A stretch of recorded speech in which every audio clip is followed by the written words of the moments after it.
आज हम एक अद्वितीय ग्रंथ श्रीमद् भगवद गीता के माध्यम से जीवन के मूल्य और मार्गदर्शन के विषय में बात करेंगे।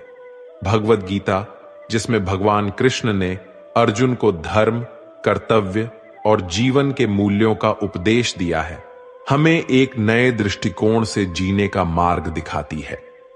इस ग्रंथ से हम सीखते हैं कि जीवन की हर परिस्थिति को कैसे स्वीकार करें और आगे बढ़े। भगवद गीता का संदेश है कि हमें अपने कर्तव्यों का पालन करना चाहिए और असफलता को नई शुरुआत मानना चाहिए। इस ग्रंथ से हम जीवन में साहस और संतुलन का मूल्य समझते हैं, जो हमें सफल और सुखी जीवन की दिशा में आगे बढ़ने में मदद करता है। आज हम आपको भगवान श्री कृष्ण की बड़ी ही अद्भुत कहानी सुनाने जा रहे हैं। एक बार भगवान श्री कृष्ण पृथ्वी लोक पर भ्रमण के लिए निकले तो उन्होंने एक युवक को देखा। वह ईश्वर को दोष देता जा रहा था। वह अपने जीवन से निराश था, दुखी था। तब भगवान श्री कृष्ण बौद्ध भिक्षु का रूप धारण करके उस युवक को असली दुख के बारे में ज्ञान देते हैं। तो चलिए इस कहानी के माध्यम से समझते हैं कि असली दुख क्या होता है। अगर आप ये कथा सुन रहे हैं तो पूरा सुनिए। इस कथा को आधा अधूरा छोड़कर जाने की गलती मत करिएगा, क्योंकि इस पवित्र कथा को पूरा सुनने से मनचाहे फल की प्राप्ति होगी। इसलिए इस कथा को पूरा सुने। और अगर आप सच्चे कृष्ण भक्त हैं तो कान्हा का अनादर ना करें। सुख और दुख एक ही सिक्के के दो पहलू है। यह बात तो आपने सुनी ही होगी। सुख और दुख हमारे जीवन में लगातार आते ही रहते हैं और हमें लगता है कि हमारे जीवन में हजारों दुख है, हजारों समस्याएं हैं। लेकिन अगर आप वास्तविक तौर पर देखें, अगर आप इस बात को अच्छी तरह से समझे, तो आप यह समझ पाएंगे कि हमारे जीवन में केवल एक ही दुख होता है। और वो दुख क्या है, वो हम इस कथा के माध्यम से जानेंगे। और उस दुख का निवारण, उस दुख का समाधान क्या है, वो भी हम इस कथा में ही जानेंगे। तो इस कथा के अंत तक जरूर बने रहिए। एक समय की बात है। एक गांव में एक व्यक्ति रहता था। उसका नाम सोनू था। वह बड़ा आलसी था और अपने जीवन से बहुत निराश था। और उसका कारण यह था कि उसने अब तक अपने जीवन में कुछ भी हासिल नहीं किया था। वह कुछ भी नहीं करता था। उसके घर वाले भी इस बात से बहुत परेशान रहते थे। वे चाहते थे कि वो बाहर जाकर कुछ अच्छा काम करे, कोई अच्छी नौकरी कर ले, लेकिन वह उनकी एक नहीं सुनता था। उसके घर वाले दूसरों का उदाहरण देकर उसे ताने मारते थे, उसे तरह तरह की बातें कहते थे, लेकिन उसे कोई फर्क नहीं पड़ता था, जबकि उसके सारे मित्र कामयाब हो चुके थे। कोई अच्छा व्यापार कर रहा था तो कोई अच्छी नौकरी कर रहा था, जिस कारण जब भी वे लोग मिलते तो वे लोग बढ़ चढ़कर अपनी बढ़ाई किया करते। लेकिन सोनू कुछ नहीं किया करता था, जिस कारण जब भी कोई उससे पूछता कि तुम क्या कर रहे हो, तो वह कुछ नहीं कह पाता। उसे यह कहने में बहुत शर्म महसूस होती थी कि वह कुछ नहीं करता। वह हमेशा सबसे केवल एक ही बात कहता था कि मैं कोशिश कर रहा हूं। लेकिन उसकी कोशिशों का कोई भी फल किसी को नजर नहीं आ रहा था।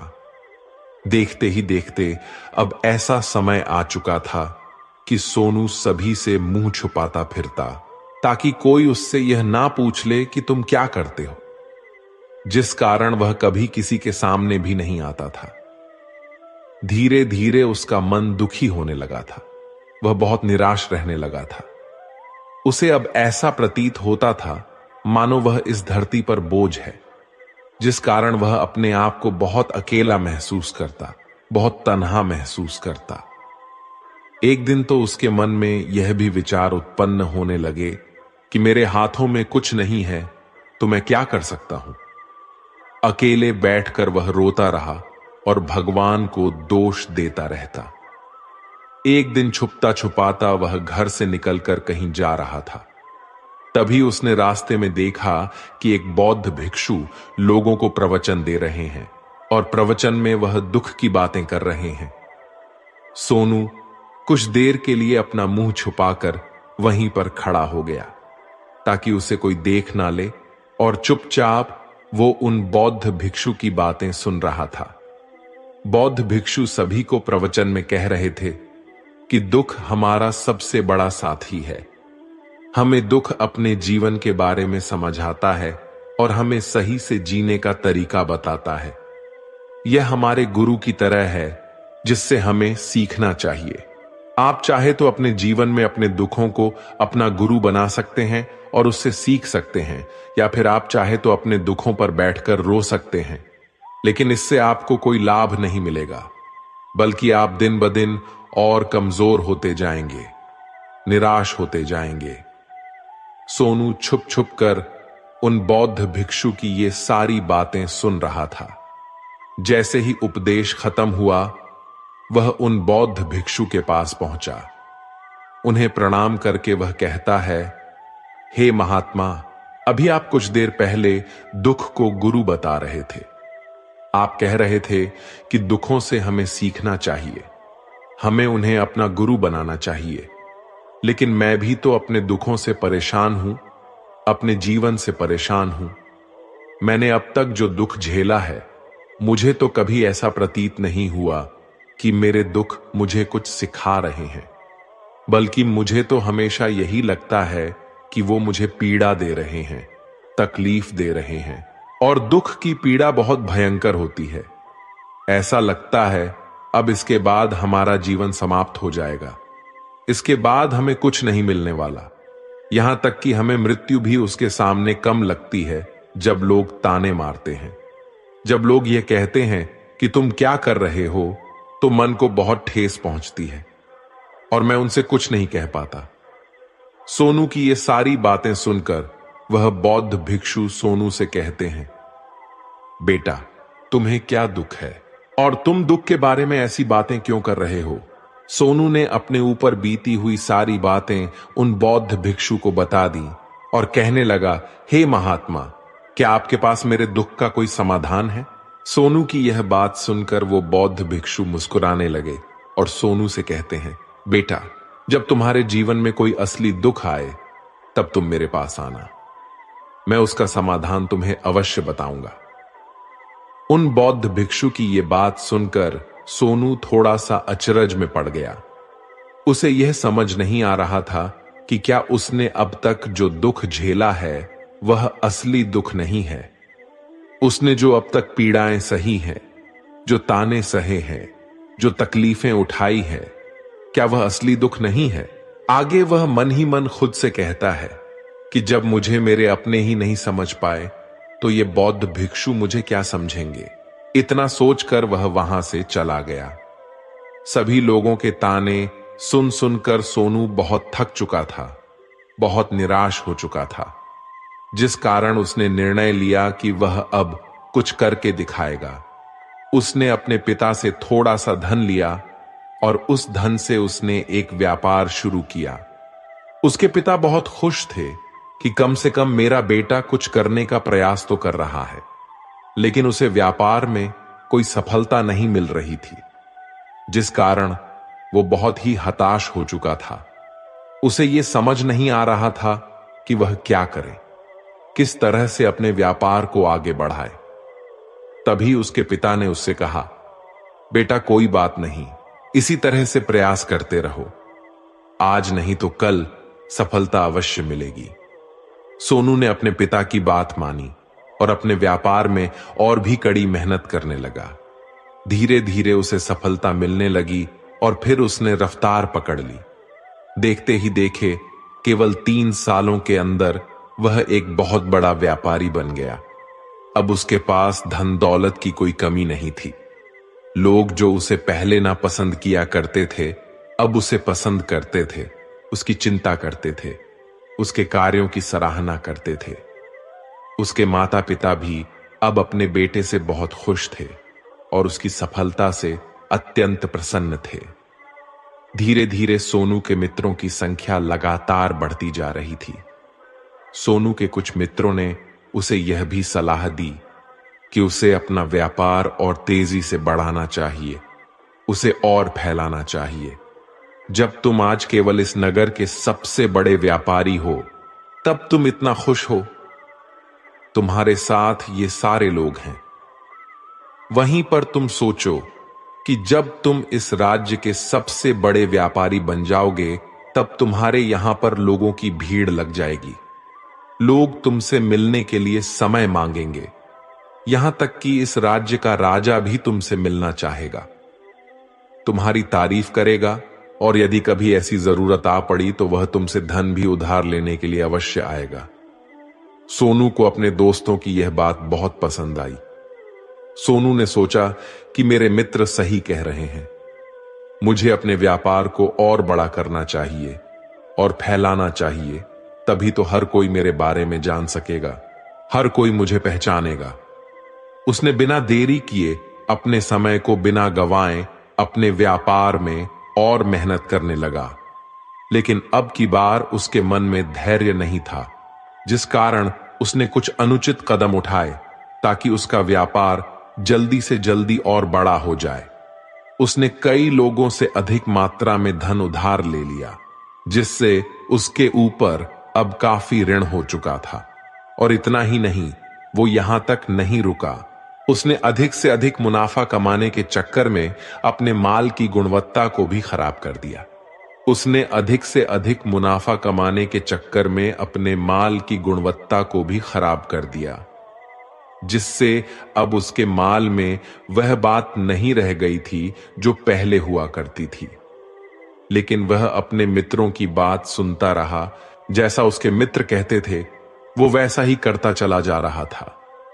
यहां तक कि उसने अपने व्यापार को और भी तीव्रता से बढ़ाने के लिए उसने दूसरे छोटे व्यापारियों के खिलाफ षड्यंत्र भी रचना शुरू कर दिया, जिस कारण उसके मन में अब पहले जैसा सुकून नहीं था। उसे अब रातों को नींद नहीं आती थी। वह केवल एक ही विचार में लगा रहता था कि किस तरह से उसका व्यापार पूरे राज्य में फैल जाएगा और वह इस राज्य का सबसे बड़ा व्यापारी बन जाएगा, जिस कारण वह दिन रात केवल इसी मेहनत में लगा रहता कि उसका व्यापार जल्दी से जल्दी और बड़ा हो जाए। हालांकि उसके पास अब सब कुछ था, धन, दौलत, घर, गाड़ियां, नौकर चाकर, सभी सुख सुविधाएं। लेकिन उसके बावजूद भी वो उन चीजों का लाभ नहीं उठा पा रहा था, क्योंकि उसका पूरा ध्यान केवल अपने व्यापार को और उन्नति पर ले जाने में लगा था। एक दिन सोनू अपने रथ पर बैठकर एक मार्ग से होकर गुजर रहा था। तभी रास्ते में उन गुरुवर का आश्रम आया। यह देखकर वो उन बौद्ध भिक्षु के पास गया और बौद्ध भिक्षु से कहने लगा, हे महात्मा, आपने कहा था कि जब मेरे जीवन में कोई असली दुख आए तब मैं आपके पास आऊं। इस कारण मैं यहां पर आया हूं। आज मैं बहुत दुखी हूं। मैं रातों को सो नहीं पाता। मेरे पास सब कुछ होते हुए भी मैं उनका लुफ्त नहीं उठा पाता। उसने अपनी सारी बातें एक एक करके उन बौद्ध भिक्षु को बता दी। तभी वह बौद्ध भिक्षु सोनू से कहते हैं, बेटा, जब तुम पहली बार आए थे तब भी तुम बहुत दुखी थे, लेकिन तब तुमने अपने दुख से क्या सीखा था?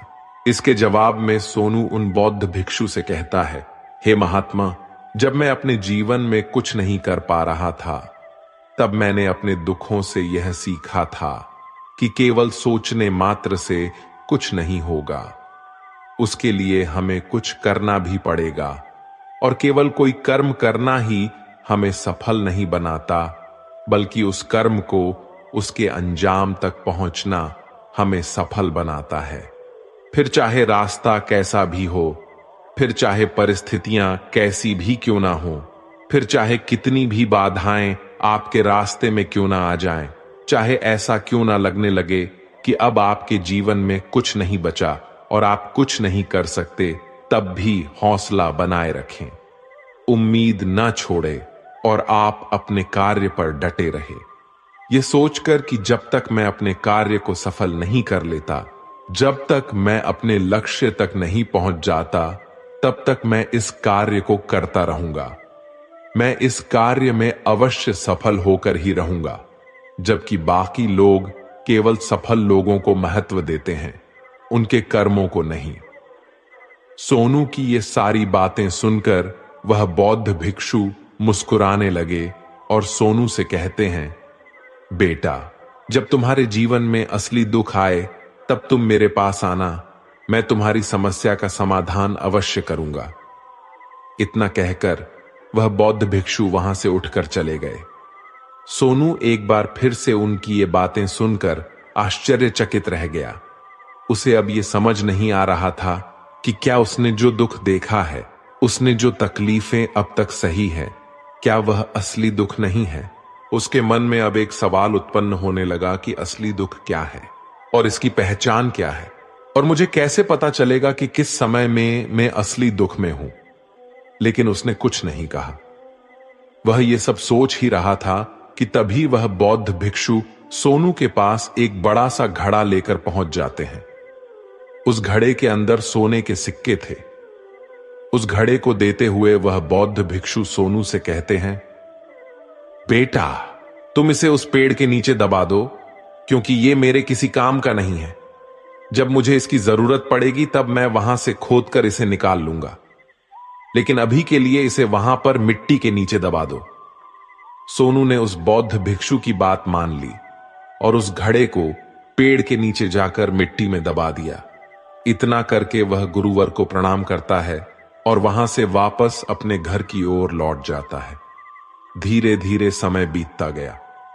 समय के साथ साथ सोनू व्यापार में और भी ज्यादा उन्नति कर चुका था, लेकिन माल की गुणवत्ता अच्छी न होने के कारण अब उसके व्यापार में घाटा होने लगा और धीरे धीरे ऐसा समय आया कि उसका व्यापार पूरी तरह से चौपट हो गया।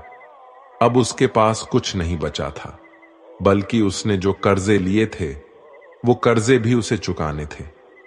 लेकिन वह तो ये सोचकर निश्चिंत था कि उसने जो कुछ भी कर्जे लिए हैं वो कर्जे उसने अपने मित्रों से लिए हैं, जिस कारण वह उन्हें लौटाने में थोड़ी देर अवश्य कर सकता है। वह तो ये सोच रहा था कि उसके मित्र उसका बुरे समय पर साथ देंगे, लेकिन सबसे पहले उसके मित्र ही उससे अपना कर्ज वापस लौटाने की मांग करने लगे। तब सोनू को एहसास हुआ कि कोई भी अपना नहीं है। उसने अपने मित्रों से उस कर्ज को लौटाने के लिए थोड़ी सी मोहलत मांगी, लेकिन सोनू के किसी भी मित्र ने उसे कर्ज लौटाने के लिए वह मोहलत नहीं दी, बल्कि वे लोग उसे जान से मारने की धमकी देने लगे। अपने मित्रों के मुंह से यह सब सुनकर सोनू बहुत ही आश्चर्यचकित रह गया। वह जो कुछ सोच रहा था सब कुछ उल्टा पड़ गया। जिस व्यापार के चलते उसके मित्र बने थे, इतने शुभचिंतक बने थे, वे सब उससे दूर जाने लगे थे। हर कोई उससे पीछा छुड़ाना चाहता था, कोई भी उसका साथ नहीं देना चाहता था। धीरे धीरे उसकी सारी संपत्ति नीलाम हो गई। अब उसके पास कुछ नहीं बचा था। वह सड़क पर आ चुका था। उसने हार मानकर अपने माता पिता से कहा, पिताजी, मेरी मदद कीजिए, मेरे ऊपर बहुत ऋण है, मुझे उसे लौटाना है। कृपा करके मुझे थोड़ा सा धन दे दीजिए।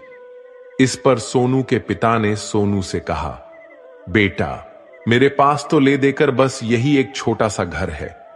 अगर ये अभी मैं तुम्हें दे दूं, यदि मैं इसे भी बेच दूं, तो मैं और तुम्हारी मां कहां रहेंगे? हमें दर दर की ठोकरें खानी पड़ेगी, हमें सड़कों पर भीख मांगनी पड़ेगी। ले देकर अब हमारे पास केवल यही संपत्ति बची है, इसीलिए मैं तुमसे क्षमा मांगता हूं। अपने माता पिता के मुख से यह सुनकर सोनू चुपचाप वहां से चला गया और मन ही मन सोच रहा था कि अब मेरे पास कुछ नहीं बचा। जो था वह तो सब लुट गया, बर्बाद हो गया। अब मैं जीकर क्या करूंगा? अब मेरे पास केवल एक ही रास्ता है जिससे मैं अपने कर्जदारों से अपना पीछा छुड़ा सकता हूं। यह सोचता हुआ वो एक ऊंची पहाड़ी की ओर पहुंचा। वह पहाड़ी पर चढ़ता ही जा रहा था कि तभी उसे याद आया कि उन बौद्ध भिक्षु ने कहा था कि जब तुम पर असली दुख आए तभी तुम मेरे पास आना, मैं तुम्हारी समस्या का समाधान अवश्य करूंगा। यह सोचकर सोनू के मन में एक बार फिर उम्मीद की एक लहर दौड़ पड़ी। सोनू तुरंत दौड़ता हुआ उन बौद्ध भिक्षु के पास पहुंचा और सोनू ने उन्हें प्रणाम करके अपने ऊपर बीती हुई हर एक बात उन्हें बता दी और कहने लगा, हे महात्मा, आपने कहा था कि जब मेरे ऊपर असली दुख आएगा तब आप उसका समाधान अवश्य करेंगे। तभी वह बौद्ध भिक्षु सोनू की इस बात को सुनकर मुस्कुराने लगे और कहते हैं, बेटा, कहां है असली दुख? जब तुम्हारे जीवन में असली दुख आएगा तो मैं उसका समाधान अवश्य करूंगा। उन बौद्ध भिक्षु के मुख से यह सुनकर सोनू के सब्र का बांध टूट गया और सोनू ने उन बौद्ध भिक्षु से कहा, हे महात्मा, आखिर ये असली दुख होता क्या है? क्या मैंने आज तक जो भी दुख झेला है, जो भी तकलीफें आज तक मैंने सही है, क्या ये दुख नहीं है? क्या इसे दुख नहीं कहते? तभी वो बौद्ध भिक्षु सोनू से कहते हैं, बेटा, पहले तुम मुझे ये बताओ कि तुमने अपने दुख से क्या सीखा। इसका जवाब देते हुए सोनू उन बौद्ध भिक्षु से कहता है, हे महात्मा, मैंने तो यही देखा है कि जो लोग तुम्हारी तरक्की में तुम्हारा पीछा करते हैं, तुम्हारे साथ जुड़ते हैं, वे लोग तुम्हें अवश्य धोखा देंगे, क्योंकि ऐसे लोग बुरे समय पर तुम्हारा साथ नहीं देने वाले, बल्कि तुम्हारा फायदा उठाने का ही वह प्रयास करेंगे। इसलिए ऐसे लोगों पर भरोसा ना करें, बल्कि जो लोग तुम्हारी असफलता के समय पर, तुम्हारे बुरे समय पर तुम्हारे साथ खड़े हैं, वही तुम्हारे असली मित्र है और वही तुम्हारे साथ रहते हैं। और ऐसे लोग तुम्हें बहुत कम मिलते हैं, और जिन्हें ऐसे लोग मिलते हैं उन्हें हमेशा उनकी कदर करनी चाहिए। आगे सोनू उन बौद्ध भिक्षु से कहता है कि जब तुम कोई कार्य कर रहे हो तो उसे पूरी ईमानदारी से करो, धैर्य रखो, लालच ना करो और अपने लक्ष्य तक पहुंचने के लिए किसी के लिए भी कोई षड्यंत्र ना रचो, क्योंकि ऐसा करने से तुम्हारे साथ ही बुरा होगा और तुम हमेशा नुकसान में रहोगे। सोनू की सारी बातें सुनकर बौद्ध भिक्षु उस पेड़ के पास पहुंचे। उन्होंने गड्ढा खोदा और वह घड़ा निकालकर सोनू के हाथ में थमा दिया, जिसमें सोने के सिक्के भरे हुए थे। वह घड़ा सोनू के हाथ में थमाते हुए उन बौद्ध भिक्षु ने कहा, लो, इसे पकड़ो, और जब तुम्हारे जीवन में असली दुख आए तब तुम मेरे पास आना, मैं उसका समाधान अवश्य करूंगा। सोनू अब भी बड़ी अचरज में था। उसे यह समझ नहीं आ रहा था कि आखिर ये असली दुख है क्या। लेकिन उसने अपने हाथों में पड़े हुए उस घड़े को देखा जिसमें सोने के सिक्के थे, और यह देखकर उसे मन ही मन लगा कि चलो, अब थोड़ी सी राहत अवश्य हो जाएगी। मैं अपने मित्रों का वो कर्ज लौटा सकता हूं और एक नया व्यापार भी फिर से आरंभ कर सकूंगा। उसने उन बौद्ध भिक्षु को प्रणाम किया, उनका धन्यवाद किया और वहां से चला गया। सोनू ने उन सोने के सिक्कों से सभी का कर्जा लौटा दिया और अपने लिए एक बार फिर से नया व्यापार शुरू किया। व्यापार छोटा था, लेकिन अब की बार सोनू बहुत खुश था। उसने पूरी ईमानदारी, मेहनत और लगन के साथ अपने व्यापार पर काम किया और देखते ही देखते एक बार फिर से वो एक बड़ा व्यापारी बन गया। इस बार उसने कोई लालच नहीं किया और ना ही किसी के लिए कोई षड्यंत्र रचा, बल्कि पूरी ईमानदारी और मेहनत के साथ अपने व्यापार पर काम किया। लेकिन जैसे जैसे आप धनी होते जाते हैं, जैसे जैसे आप अमीर बनते जाते हैं, आपके मन में एक डर और उत्पन्न होने लगता है, और वो है अपनी दौलत को ना खो देना, जिस कारण लोग दान करना शुरू कर देते हैं, पुण्य करना शुरू कर देते हैं, लोगों की मदद करते हैं ताकि उनके जीवन में कभी कोई दुख ना आए। लेकिन यह जीवन सुख और दुख का संगम है, जिस कारण हर किसी को सुख और दुख से होकर गुजरना ही पड़ता है। इसी वजह से एक बार फिर से सोनू के जीवन में एक और दुख उत्पन्न हुआ। अब की बार उसके माता और पिता दोनों की मृत्यु हो गई। सोनू अपने माता पिता से बहुत प्रेम करता था, जिस कारण उसके मन को बहुत गहरा आघात पहुंचा। जब आखिरी बार वह उन्हें देख रहा था तो उसके मन में हजारों सवाल उत्पन्न होने लगे। वह अपने घर लौटा। घर लौटकर उसने देखा कि जिस संपत्ति के लिए वे हमेशा लड़ते झगड़ते रहते थे, आज उसकी देखभाल के लिए कोई नहीं था। उसके माता पिता ने जो भी मेहनत की, जो भी अपने जीवन में इकट्ठा किया, सब यही रह गया। लेकिन अब सब कुछ खत्म हो चुका था और सोनू का मन अब बहुत बेचैन हो रहा था। उसके मन में हजारों सवाल उत्पन्न हो रहे थे और वह अपने आप को बहुत अकेला महसूस कर रहा था। उसे बहुत खाली सा महसूस हो रहा था। उसने इधर उधर देखा लेकिन उसे कुछ समझ नहीं आया।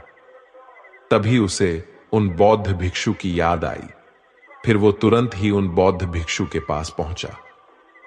उसे देखते ही उन बौद्ध भिक्षु ने सोनू से सवाल किया, क्या बात है बेटा, क्या कोई फिर से दुखान पड़ा? तभी सोनू ने कहा, नहीं गुरुदेव, अब तो सब ठीक है, लेकिन आज मेरे माता पिता की मृत्यु हो गई और मैं बहुत अकेला महसूस कर रहा हूं। मैं बहुत दुखी महसूस कर रहा हूं। जैसे कुछ खाली सा है, जैसे कुछ अकेलापन सा है। तभी वो बौद्ध भिक्षु सोनू से कहते हैं, बेटा, इसमें दुखी होने वाली बात क्या है? यह तो जीवन है। एक दिन तो सभी को जाना है। यहां पर कोई भी रहने नहीं आया और ना ही कोई रहेगा। हम सब एक ना एक दिन मृत्यु को प्राप्त हो ही जाएंगे और मृत्यु कब आएगी यह किसी को नहीं पता। हो सकता है कि तुम्हारी मृत्यु कल ही हो जाए या फिर आज और अभी। यह सुनकर सोनू आश्चर्यचकित रह गया। उसने उन बौद्ध भिक्षु से कहा, हे महाराज, आप यह क्या कह रहे हैं? मैं तो अभी जवान हूं और मुझे तो अभी अपनी पूरी उम्र जीना है। मैं तो जीना चाहता हूं, कुछ करना चाहता हूं, और आप कह रहे हैं कि मैं कभी भी मृत्यु को प्राप्त हो सकता हूं। इस पर वो बौद्ध भिक्षु सोनू से कहते हैं, बंदे, इस भ्रम में मत रहना कि मृत्यु केवल बूढ़ों को आती है। बूढ़ों के सामने तो उनके जवान बच्चे तक मर जाते हैं। मृत्यु कभी किसी की उम्र देखकर नहीं आती और ना ही किसी को बताकर आती है। उन बौद्ध भिक्षु के मुख से ये सारी बातें सुनकर सोनू और भी ज्यादा बेचैन हो गया और वो चुपचाप वहां से चला गया।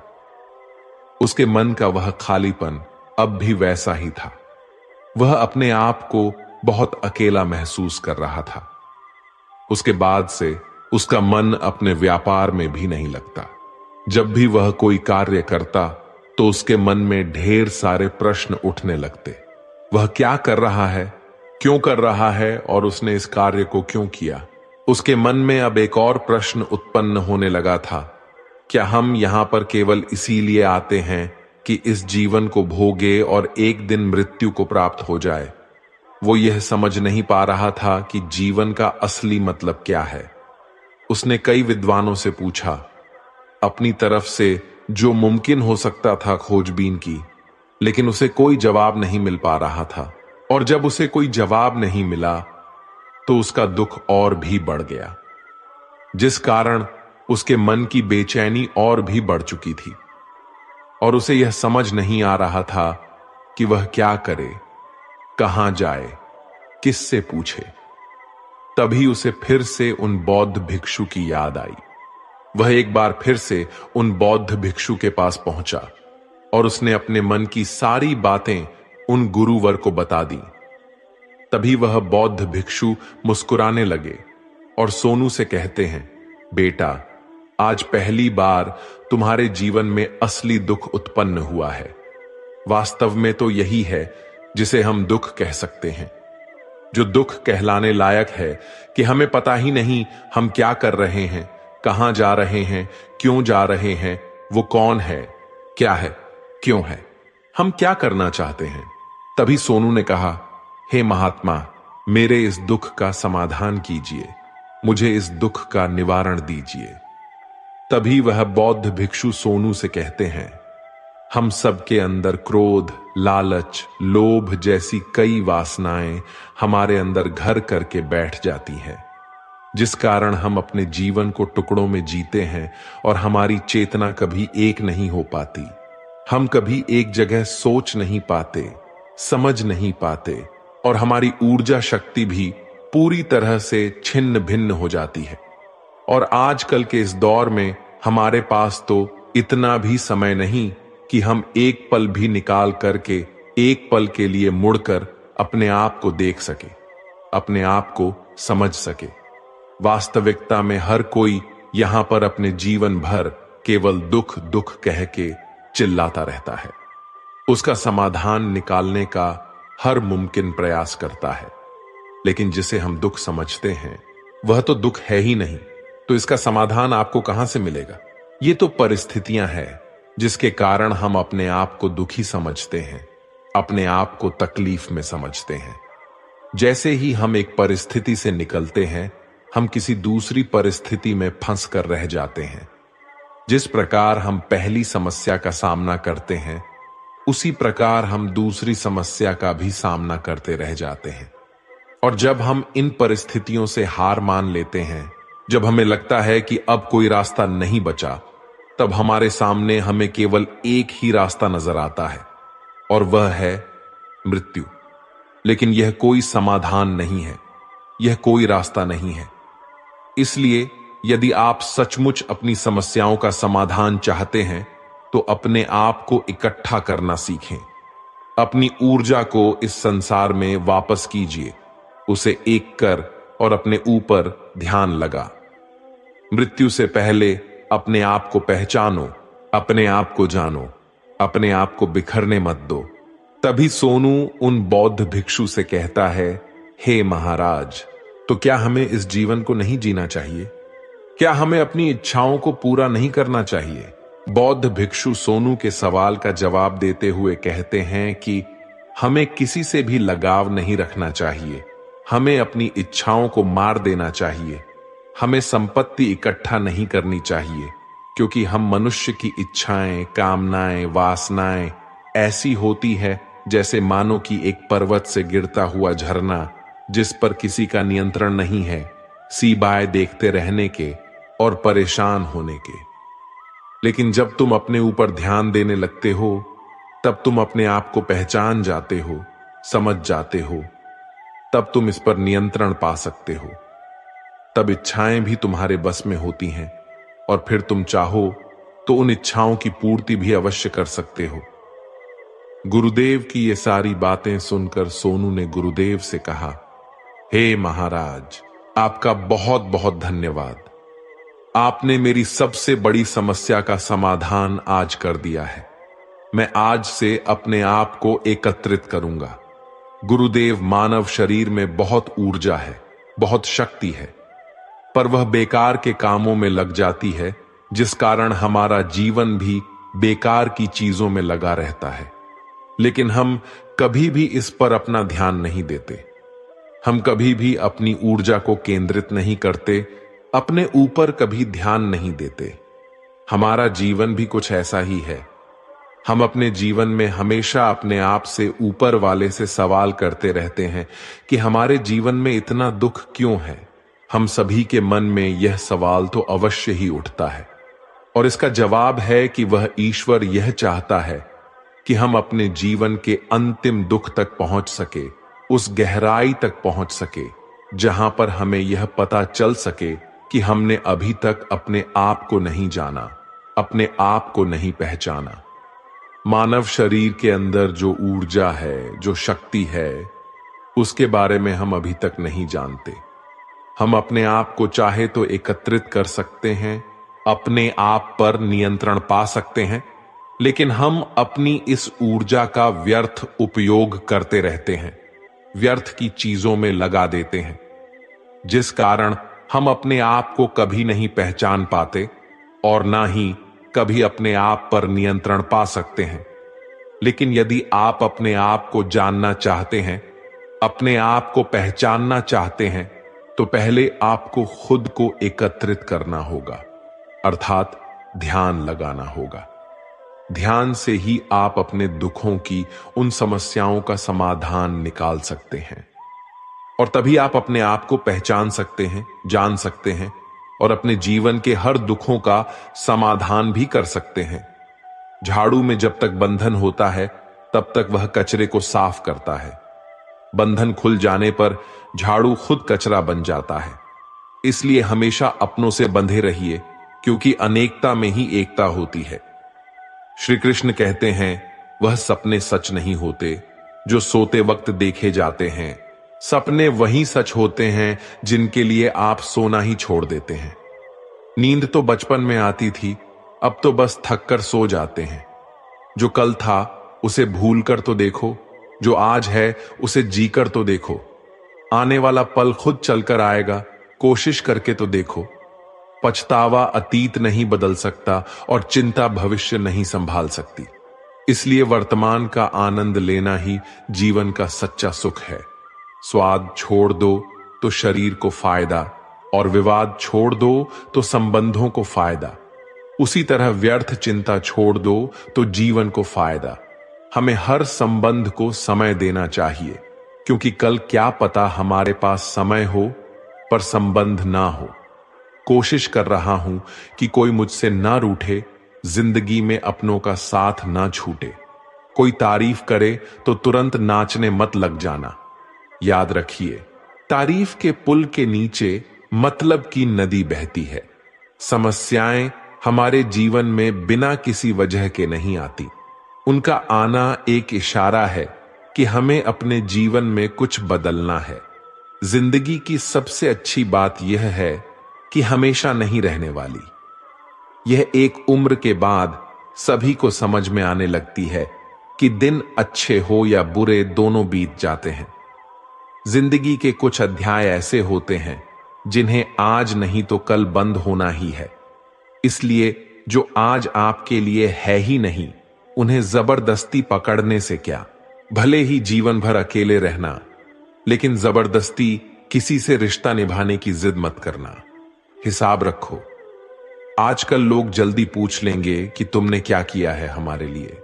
चाहे कोई भी व्यक्ति कितना भी बुरा हो, उसमें कोई ना कोई गुण अवश्य होता है। हाल पूछ लेने से कौन सा हाल ठीक हो जाता है। बस तसल्ली हो जाती है कि इस भीड़ भरी दुनिया में कोई आपका भी है। अगर बुरी मानसिकता वाले लोग सिर्फ समझाने से हर बात को समझ जाते, तो श्री कृष्ण कभी महाभारत होने ही नहीं देते। रिश्ते कोई भी हो, उसे ऐसे निभाओ, उस रिश्ते की डोर जिंदगी भर ना छूटे। जीवन के हर सुनहरे मोड़ पर यादों को पड़े रहने दो। जुबान पर हंसी की मुस्कान रहने दो। ना रहो खुद उदास और ना ही किसी को उदास रहने दो। दुनिया के 4 स्थान कभी नहीं भरते: समुद्र, शमशान, तृष्णा का घड़ा और मनुष्य का मन। गरीब व्यक्ति की हाय और दोगले व्यक्ति की राय कभी नहीं लेनी चाहिए। पैसा हो तो आपकी अयोग्यता भी किसी को नजर नहीं आती, और गरीबी हो तो आपकी योग्यता भी किसी को नजर नहीं आती। अपना वह है जो किसी और के लिए तुम्हें नजरअंदाज न करे। जिस तरह थोड़ी सी औषधि भयंकर रोगों को शांत कर देती है, उसी तरह ईश्वर की थोड़ी सी याद बहुत से कष्ट और दुखों का नाश कर देती है। वक्त जैसा भी हो, अच्छा या बुरा, बदलता जरूर है। अच्छे वक्त में कुछ ऐसा गलत मत करो कि बुरे वक्त में लोग आपका साथ छोड़ दें। थोड़ी बहुत कमियां भी जरूरी हैं। इंसान हो तो इंसान लगना भी जरूरी है। आप खुश हो, अच्छी बात है। आपकी वजह से कोई खुश है, यह सबसे अच्छी बात है। श्री कृष्ण कहते हैं, अगर कोई तुम्हें दुखी करे तो बुरा मत मानना, क्योंकि लोग उसी पर पत्थर मारते हैं जिस पेड़ पर ज्यादा मीठे फल होते हैं। जब इंसान बिना चाबी के कोई ताला नहीं बनाता, तो वह तो फिर भी भगवान है। वह ऐसी समस्या का निर्माण क्यों करेंगे जिसका कोई हल हो ही ना। मौन रहना एक साधना है और सोच समझकर बोलना एक कला है। किसी को कोई फर्क नहीं पड़ता कि आप किन हालातों में जी रहे हैं। आपको खुद ही आपके हालात बदलने होंगे। आप अपने आप से इतने मजबूत होने का वादा करो कि दुनिया की कोई भी चीज आपके मन की शांति को भंग ना कर सके। जब किसी की जिंदगी में आपकी जगह कोई और आ जाए तो आपका पीछे हटना ही बेहतर होता है। अक्सर इंसान को वही रिश्ते थका देते हैं जो उसका इकलौता सुकून होते हैं। अगर आप दुख पर ध्यान दोगे तो हमेशा दुखी रहोगे, और सुख पर ध्यान दोगे तो सुखी रहोगे। आप जिस चीज पर ध्यान दोगे वही चीज सक्रिय हो जाएगी और आपके जीवन में तुरंत प्रवेश करना शुरू कर देगी। यही कुदरत का नियम है। हृदय से जो दिया जाता है वह हाथ से नहीं, मन से जो कहा जाता है वो शब्द से नहीं। चिंता मत करो, क्योंकि जिसने तुम्हें इस दुनिया में भेजा है उसे आपकी ज्यादा चिंता है।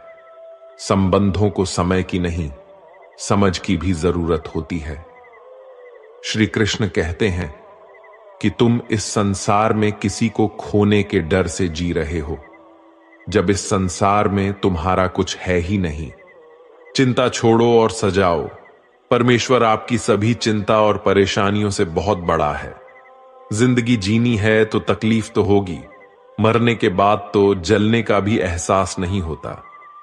अपने वह नहीं होते जो तस्वीर में साथ खड़े होते हैं, अपने वह होते हैं जो तकलीफ में साथ खड़े होते हैं।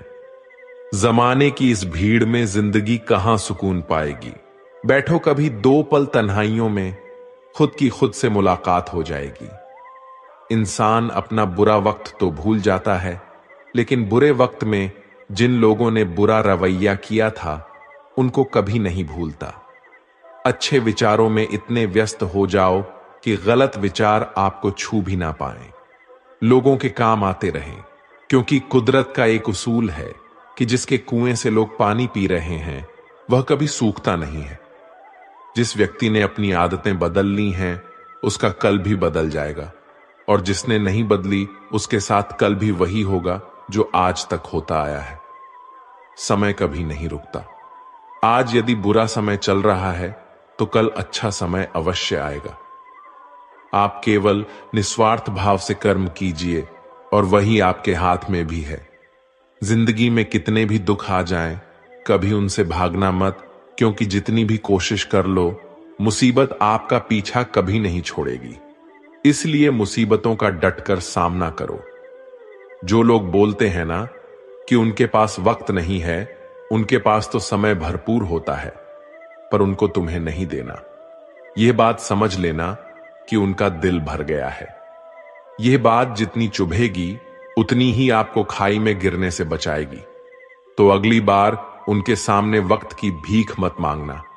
ईश्वर सिर्फ दिशा दिखा सकता है, उस पथ पर चलना हमारा काम है।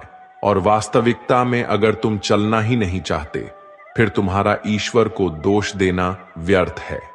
कुछ लोग अपनी अकड़ की वजह से कीमती रिश्ते खो देते हैं। कोई भी कारण हो, कोई भी बात हो, गुस्सा मत करो, जोर से मत बोलो, मन को शांत रखो, विचार करो, फिर निर्णय लो। आवाज से आवाज नहीं मिटती, बल्कि चुप्पी से मिटती है। तकलीफ आपको होगी, दुख भी आपको ही होगा। मिली है अगर जिंदगी तो मिसाल बनकर दिखाइए, वरना इतिहास के पन्ने आजकल रिश्वत देकर भी छपते हैं। एक ही समानता है पतंग और जिंदगी में, ऊंचाई में हो तब तक वाह वाह होती है। यह दुनिया सपेरों की बस्ती है, ये रिश्ते बनाकर डसती हैं। यहां भरोसा बहुत महंगा है और नफरत बिल्कुल सस्ती है। अगर कोई आपके साथ नहीं रहना चाहता तो उन्हें आजाद कर दो। पकड़कर रखे गए रिश्तों में कभी सुकून नहीं मिलता। जरूरी नहीं कि मीठा खिलाकर ही मुंह मीठा किया जाए। मीठे शब्द बोलकर किसी के जीवन में मिठास घोली जा सकती है। मौन रहकर ही आप जान सकते हैं कि कौन आपका है।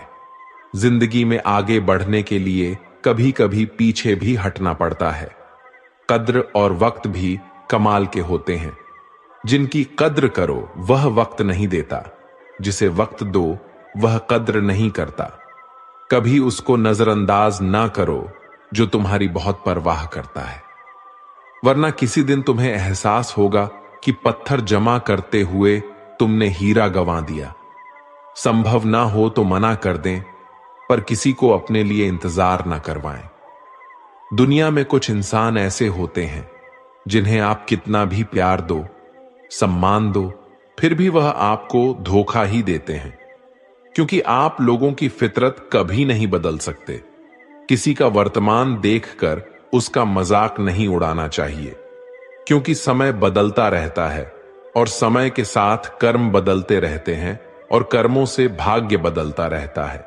समय में इतनी ताकत होती है कि वह किसी की भी किस्मत कभी भी पलट देता है। मन में जो है उसे साफ कह देना चाहिए, क्योंकि सच बोलने से फैसले होंगे और झूठ बोलने से फासले होंगे। इंसान को परखना है तो बस इतना कह दो कि मैं हूं, फिर इंसान अपनी औकात दिखा देगा। विश्वास ना हो तो करके देख लीजिए। अच्छा दिल और स्वभाव दोनों आवश्यक है। अच्छे दिलों से कई रिश्ते बनते होंगे और अच्छे स्वभाव से वह जिंदगी भर टिक पाएंगे। तुम्हें पता नहीं, शायद वह अपना घर ही जला रहा है जो अपने घर वालों की शिकायतें औरों को सुना रहा है। ईश्वर तब तक खुश होते हैं जब वह देखते हैं दुखों के बावजूद इंसान उस पर विश्वास रख रहा है, और यकीन मानिए आपके हर विश्वास की कीमत समय आने पर जरूर देते हैं। सहने वाला जब जुल्म सहकर भी मुस्कुरा रहा हो, उस इंसान का बदला स्वयं श्री कृष्ण लेते हैं। आज के जमाने में किसी को यह महसूस मत होने देना कि आप अंदर से टूटे हुए हैं, क्योंकि लोग टूटे हुए मकान की ईंट तक उठाकर ले जाते हैं। लोग अधिक खुशी में नजर और दुख में नमक जरूर लगाते हैं। लोग उपवास सिर्फ अन्न का करते हैं, जबकि दिल में जहर, लोभ, लालच, क्रोध, बुरे विचार को पालते हैं। इतने कड़वे मत बनो कोई छक ना सके, और इतने मीठे भी मत बनो कि कोई निगल जाए। तरक्की की राह पर उसी का जोर चलता है, बनाकर रास्ता जो भीड़ से अलग चलता है। किसी को ज्यादा भाव दोगे तो वह आपको रद्दी के भाव बेच देगा। इसलिए किसी पर उतना ही लुटावो जितना समेट सकते हो। भाग्य भी उसी का साथ देता है जो पहले खुद अपनी तरफ से सफलता प्राप्त करने के लिए कदम बढ़ाता है। कल शीशा था, सब देखकर जाते थे, आज टूट गया, सब बचकर जाते हैं। यह वक्त है साहब, दिन सबके आते हैं। ऐसे लोगों से बचिए जो आपके मुंह पर तो मीठी बातें करते हैं, लेकिन आपके पीठ पीछे से आपको बर्बाद करने की योजना बनाते हैं। चाह क्या है? बस परिस्थितियों से बना हुआ एक पुतला। खुशियों का कोई रास्ता तय नहीं होता। हर इंसान को अपने लिए खुद ही रास्ता बनाना होता है। यह बात जिसने जान ली, समझो खुशियों ने उसका पता लिख लिया। जितना त्याग करोगे उतना प्राप्त करोगे। लोग क्या कहेंगे? पहले दिन हंसेंगे, दूसरे दिन मजाक उड़ाएंगे और तीसरे दिन भूल जाएंगे। इसलिए लोगों की परवाह मत करो। करो वह जो उचित हो, जिसमें तुम खुश हो। याद रखना, जिंदगी तुम्हारी है, लोगों की नहीं। मन साफ रखोगे तो सुख भी आपको ही मिलेगा। इंसान के लिए दो ही चीजें हैं, ईश्वर का डर और ईश्वर का दर। ईश्वर का डर रहेगा तो इंसान गुनाहों से बचता रहेगा, और ईश्वर का डर रहेगा तो उनकी कृपा बरसती रहेगी। हम जिसकी जितनी परवाह करते हैं, अक्सर वही लोग हमें नहीं समझते। जीवन में परेशानियां चाहे कितनी भी हों, चिंता करने से और ज्यादा होती हैं। खामोश होने से बिल्कुल कम और सब्र करने से गायब हो जाती है। परमात्मा का शुक्रिया अदा करने से दुख खुशियों में बदल जाते हैं। जिंदगी बहुत छोटी है। जो हमसे अच्छा व्यवहार करते हैं उन्हें धन्यवाद कहो, और जो हमसे अच्छा व्यवहार नहीं करते उन्हें मुस्कुराकर माफ कर दो। पता है लोग हमारी कद्र क्यों नहीं करते?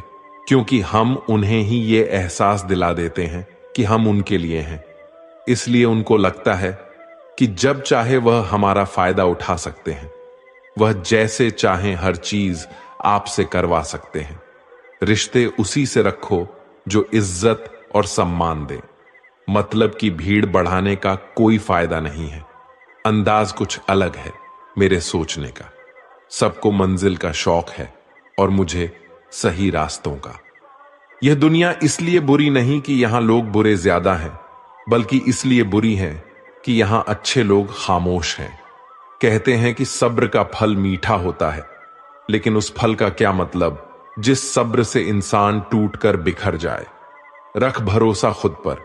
नक्शे तो पक्षियों के पास भी नहीं होते हैं, फिर भी वह अपना रास्ता ढूंढ लेते हैं। कभी यह सोचकर कमजोर मत पड़ना कि आप अकेले हो, बल्कि यह सोचकर हमेशा डटे रहना कि आप अकेले ही काफी हो। लोगों को इस बात से कोई फर्क नहीं पड़ता कि आप खुश हो या नहीं। उन्हें तो बस फर्क इस बात से पड़ता है कि आप उन्हें खुश रखते हो या नहीं।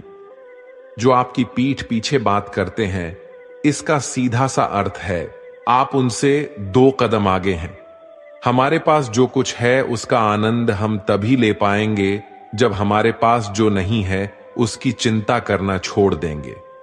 कामयाब होने के लिए अकेले ही आगे बढ़ना पड़ता है। लोग तो पीछे तब आते हैं जब आप कामयाब होने लगते हैं। बिना मतलब के कोई भी आपकी इज्जत नहीं करता, इसलिए खुद को इतना सफल बनाओ कि बिना मतलब के भी लोग आपकी इज्जत करें। दुनिया में सबसे ताकतवर इंसान वह है जो धोखा खाकर भी लोगों की मदद करना नहीं छोड़ता।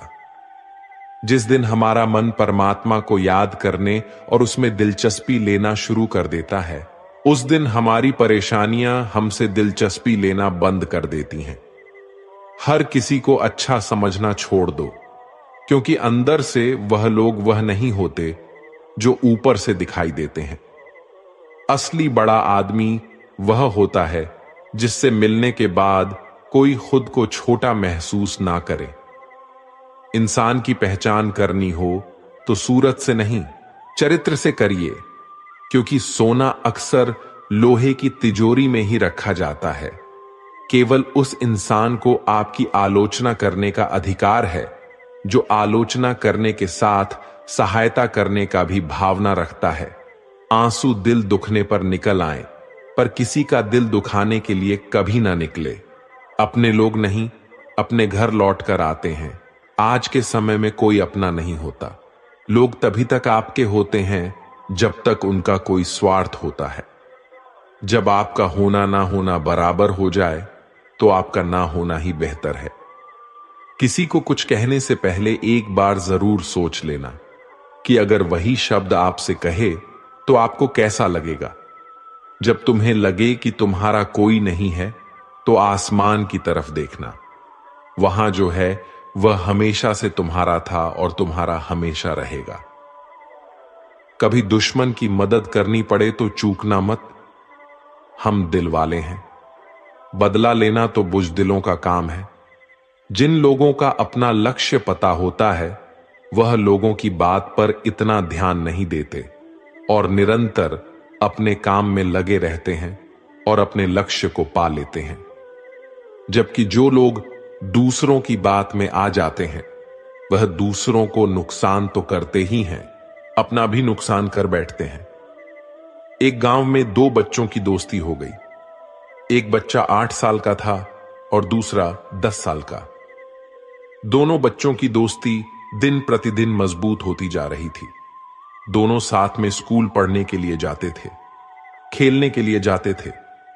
एक दिन दोनों बच्चे गेंद से खेल रहे थे। खेलते खेलते वह गांव से दूर निकल गए और एक सुनसान इलाके में पहुंच गए। उस गांव से बाहर एक बहुत ही पुराना कुआं था जो कि सूख चुका था और उनकी गेंद उस पुराने कुएं में जा गिरी। अब जो 10 साल का बच्चा था वह बोला, रुको मैं गेंद निकालता हूं, और इसी हड़बड़ाहट और जल्दीबाजी में वह कुएं में गिर गया। गेंद तो निकली नहीं, बल्कि बच्चा भी कुएं में चला गया। अब छोटा बच्चा जो कि बाहर खड़ा था घबरा गया और सोचा कि अब क्या होगा। घर वाले तो मुझे बहुत मारेंगे, डांटेंगे, इसकी जान चली जाएगी, ये बच नहीं पाएगा। उसके मन में ऐसी बहुत सी उल्टे उल्टे नेगेटिव ख्याल आ रहे थे। अंदर से बच्चा चिल्ला रहा था, बचाओ बचाओ, और इधर से बाहर खड़ा बच्चा चिल्ला रहा था, बचाओ बचाओ। लेकिन सुनसान जगह होने के कारण इनकी आवाज कोई सुन नहीं रहा था। दूर दूर तक कोई दिख भी नहीं रहा था। छोटा बच्चा दौड़कर इधर उधर घूमकर देख लिया, लेकिन कोई नहीं दिख रहा था।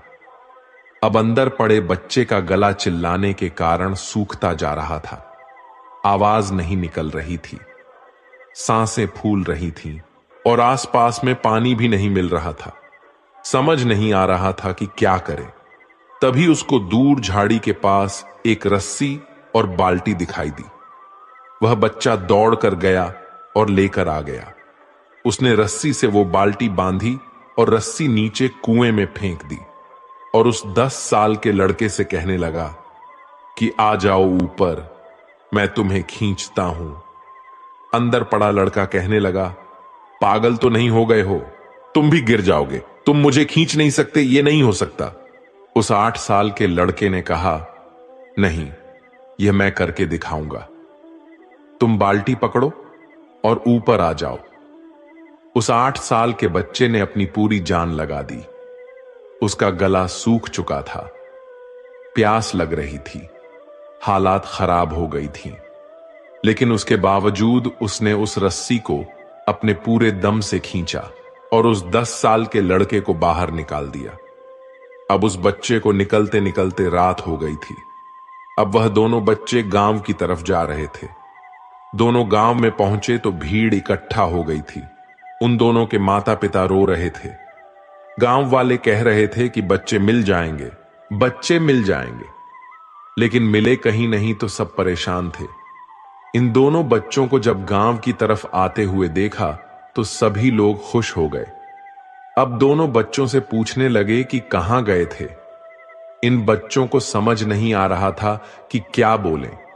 सच बोले तो मार पड़ेगी कि इतनी दूर चले गए, कुएं में गिर गए, और अगर झूठ बोले तो क्या बहाना। दिमाग काम नहीं कर रहा था। एक तो ऐसे हालात थे और दिन भर से परेशान भी थे। अब दोनों ने सच बोल दिया। छोटे बच्चे ने कहा कि यह कुएं में गिर गया था, तब मैंने रस्सी से खींचकर बाहर निकाल दिया। अब जैसे ही यह बोला, लोग हंसने लगे कि तुम पागल हो क्या, तुमसे एक बाल्टी पानी नहीं खींची जा सकती, तुमने उस 10 साल के बच्चे को खींचकर बाहर निकाल दिया। लोग उस बच्चे का मजाक उड़ाने लगे। तभी गांव के सबसे बुजुर्ग व्यक्ति, जो वहां के सरपंच थे, उन्होंने कहा कि यह बच्चा सच बोल रहा है कि वाकई में 10 साल के बच्चे को खींचकर बाहर निकाल दिया। अब इसके 2 कारण हैं। पहली बात तो यह कि इसके पास और कोई विकल्प नहीं था।